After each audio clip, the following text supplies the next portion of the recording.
This is going to be a short video to show you how to remove the clutch cover and the bar and chain of a Stihl chainsaw. This specific version is a MS170, but most of them work the same. You have your scrunch, the bar nuts,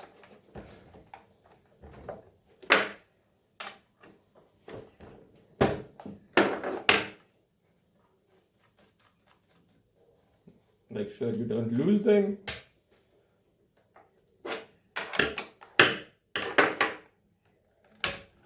Take the brake off, otherwise it's going to be difficult to maneuver. And you have it. There's your rim sprocket. The chain runs on.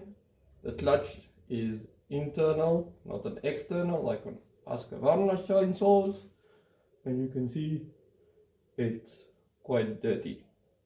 That point there in the bar is the tensioner. Most of the newer saws, the tensioner is on the side here, so you adjust it and it pushes the chain on the bar forward and backwards to tension it. The MS170, you have it in the front there. It's quite a tricky situation to get it there.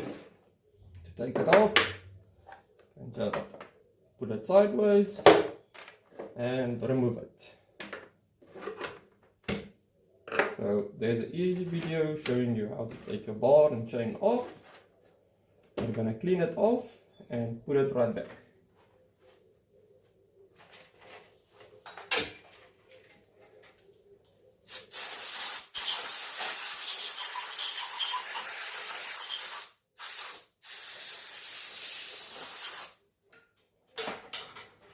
Always make sure the small holes in your bar at the back are open. That is where the bar oil runs through to oil the chain. When cutting through wood, it helps reduce its heat and makes the chain run smoothly. Okay, there's a way of doing this, the easy way. Let's see if we can get it done that way.